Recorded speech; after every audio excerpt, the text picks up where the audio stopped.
जय हिंद दोस्तों, आप सभी लोगों का बहुत बहुत स्वागत है। तो हिंदी के लिए जो महत्वपूर्ण ये सीरीज़ है वो स्टार्ट हो रही है आज से। विलोम शब्द से हम लोग शुरू करेंगे देखना, और आरो यारो के लिए ये बहुत इंपॉर्टेंट सीरीज़ होगी, क्योंकि इसमें जो 6 चैप्टर्स आने वाले हैं उनको हम लोग बहुत ही डिटेल में देखेंगे। तो चलिए स्टार्ट करते हैं। विलोम शब्द में सबसे पहला सवाल है, अधोगामी का विलोम शब्द क्या होगा। देखिए, अधोगामी का जो विलोम शब्द है वो होगा ऊर्ध्वगामी। ऊर्ध्वगामी। अब ऊर्ध्वगामी का अर्थ क्या होता है? जो ऊपर की ओर जाने वाला हो, जो ऊपर गया हुआ हो, वो है ऊर्ध्वगामी। अगला देखते हैं सवाल, विनत का विलोम शब्द क्या होगा। विनत का उद्धत। विनत का अर्थ होता है नम्र, झुका हुआ, और उद्धत का अर्थ होता है अभिमानी।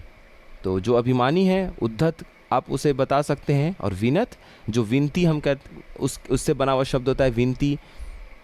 तो विनत का अर्थ होता है नम्र, झुका हुआ। अधुनातन का विलोम शब्द क्या होगा। अधुनातन का विलोम शब्द होगा पुरातन। अधुनातन नया, पुरातन पुराना। मसृण का विलोम शब्द क्या होगा। मसृण का विलोम शब्द होगा रुक्ष। र पे ध्यान दीजिएगा, ये बड़ी ऊ की मात्रा है, छोटी ऊ की मात्रा नहीं है। तो ये रुक्ष लिखा है, रुक्ष नहीं लिखा है। तो वर्तनी शुद्धि में भी आपके लिए बहुत सहायक होगा, इसलिए इस बात को ध्यान रखिएगा। जब यहाँ पर हम बात करें मसृण शब्द के अर्थ का, तो मसृण शब्द का अर्थ होता है चिकना है, बिल्कुल मुलायम है, उसके लिए इस शब्द का अर्थ प्रयोग किया जाता है। रुक्ष का अर्थ रूखे से आप समझ सकते हैं, जो चिकना या कोमल न हो, रूखा हो। देखिए यहाँ पर लिखा भी हुआ है। तो रुक्ष और रूखा दोनों में र पे बड़ी ऊ की मात्रा, इस बात को ध्यान रखिएगा वर्तनी के लिहाज से। चिरंतन का विलोम शब्द क्या होगा। नश्वर। चिरंतन का अर्थ होता है जो बहुत दिनों से कोई चीज़ चली आ रही हो, बहुत पुराना हो, बहुत दिनों से चलता आ रहा हो, पुरातन हो, वो चिरंतन है। नश्वर अनेक शब्दों के लिए एक शब्द में भी आप पढ़ेंगे जो तुरंत खत्म हो जाए, जो नष्ट हो जाए, वो नश्वर है। जैसे मानव का जो शरीर है वो नश्वर है, क्योंकि उसे एक दिन नष्ट होना ही होना है। तो चिरंतन और नश्वर ये दोनों एक दूसरे के विलोम शब्द हो जाएंगे यहाँ पर। अनुनासिक का विलोम शब्द क्या हो जाएगा। अनुनासिक का विलोम शब्द हो जाएगा निर्नुनासिक। देखिए, अनुनासिक का अर्थ होता है जिसका उच्चारण मुंह और नाक से किया गया हो। निर्नुनासिक का अर्थ होता है जिसके उच्चारण में नाक से ध्वनि निकलती हो। किसी भी शब्द का आप उच्चारण कर रहे हो और आपके नाक से ध्वनि निकल रही हो, तो वो निर्नुनासिक हो जाता है। और अनुनासिक का अर्थ हो गया जिसका उच्चारण मुंह और नाक से होता हो।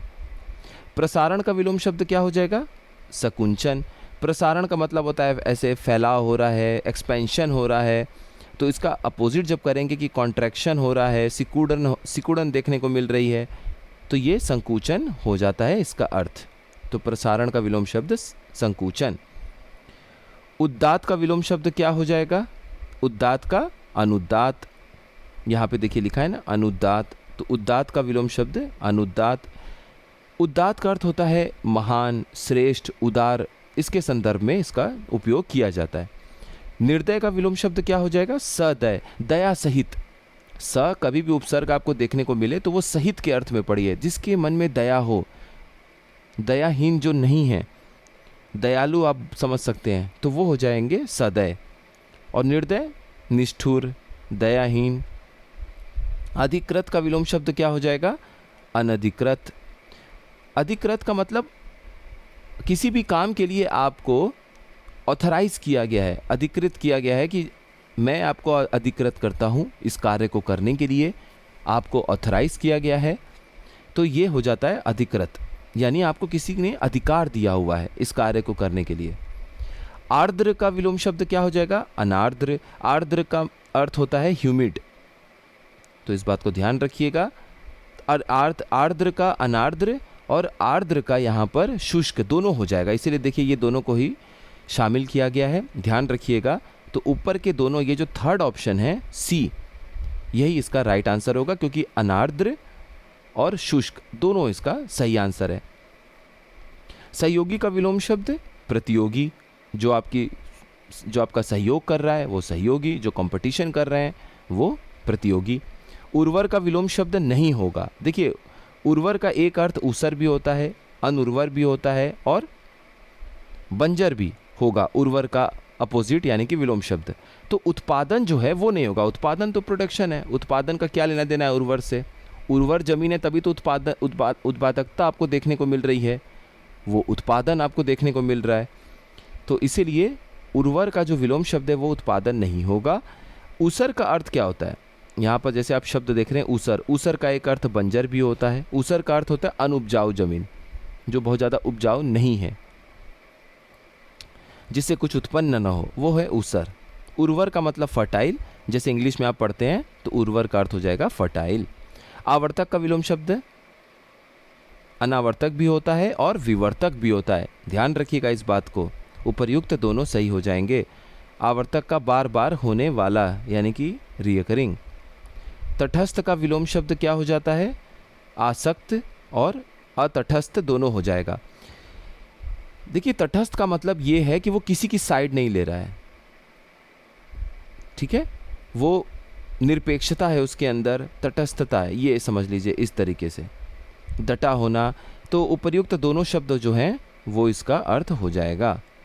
पुष्ट का विलोम शब्द क्या हो जाता है, कृश और क्षीण, दोनों आप इसको समझेंगे। जब भी पुष्ट का विलोम शब्द पूछे, अगर क्षीण लिखा है तो क्षीण भी होगा, कृश है तो कृश होगा, अगर दोनों दिया हुआ है तो फिर सी ऑप्शन सही हो जाएगा, उपर्युक्त दोनों शब्द। कृश का जो अर्थ है वो दुबला पतला कमज़ोर, इसके अर्थ में इसका प्रयोग किया जाता है। और काय का अर्थ होता है शरीर, इसीलिए कृशकाय यानी कि कमज़ोर दुबला पतला इंसान है तो उसके लिए कृशकाय शब्द का भी हम प्रयोग करते हैं। संन्यास का विलोम शब्द गार्हस्थ्य, ध्यान दीजिएगा, गृहस्थ का जब विलोम शब्द आपसे पूछा जाएगा, जब गृहस्थ का विलोम शब्द आप लिखेंगे तब सन्यासी बोलेंगे, लेकिन अगर संन्यास का आपसे विलोम शब्द पूछा जाएगा तो वो गार्हस्थ्य होगा। सांसारिक का विलोम शब्द सांसारिक का आध्यात्मिक, तो यहाँ पर देखिए क्या लिखा है, संसारिक नहीं लिखा है, सांसारिक। उसी तरीके से यहाँ पे आध्यात्मिक नहीं लिखा है, आध्यात्मिक लिखा है। तो वर्तनी शुद्धि में भी आपको इस बात का ध्यान रखना है कि सांसारिक होता है सही वर्तनी और आध्यात्मिक होता है सही वर्तनी। स्मरण का विलोम शब्द क्या होगा, स्मरण, मुझे कुछ याद आ रहा है, स्मरण हो रहा है, तो विस्मरण, भूलना, मुझे विस्मरण हो रहा है इस बात का, तो यानी कि मैं भूल रहा हूँ इस शब्द को।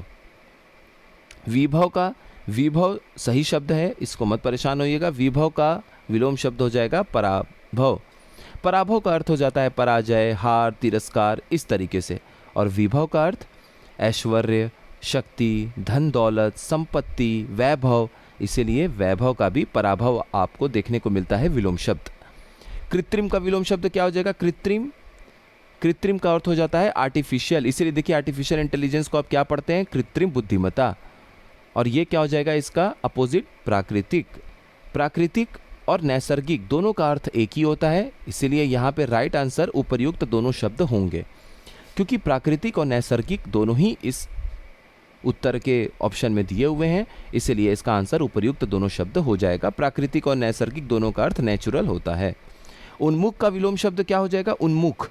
उन्मुख का अर्थ होता है जिसका मुख उस ओर हो, किसी ओर है, उन्मुख है, या फिर उत्सुक के भी आप अर्थ में इस शब्द का प्रयोग कर सकते हैं। उन्मुख का विलोम शब्द हो जाएगा विमुख।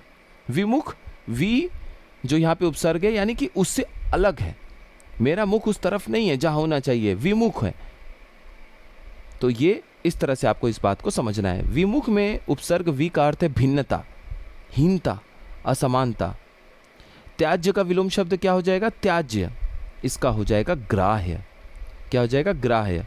ग्राह्य का अर्थ होता है ग्रहण करने योग्य। जब हम लोग अनेक शब्दों के लिए शब्द पढ़ेंगे तो यहाँ से बहुत सारे शब्द आपको वहाँ पर मैच करते हुए नजर आएंगे, इसीलिए विलोम शब्द के बाद हमारा अगला टारगेट अनेक शब्दों के लिए शब्द होगा, फिर हम पर्यायवाची पढ़ेंगे। ये 3 चैप्टर पढ़ने के बाद आपको बहुत ज़्यादा कॉन्फिडेंस फील होगा, फिर तत्सम तद्भव आपके लिए बहुत टफ नहीं होगा।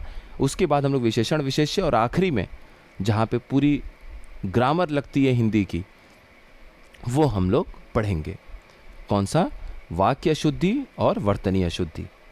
तो ग्राह्य का अर्थ होता है ग्रहण करने योग्य, लिए जाने योग्य, ये होता है ग्राह्य। और त्याज्य जिसे त्याग करने योग्य है, जो त्याग करने योग्य है, जो छोड़ने योग्य है, जो छोड़ने लायक है, उसे हम त्याज्य बोलेंगे।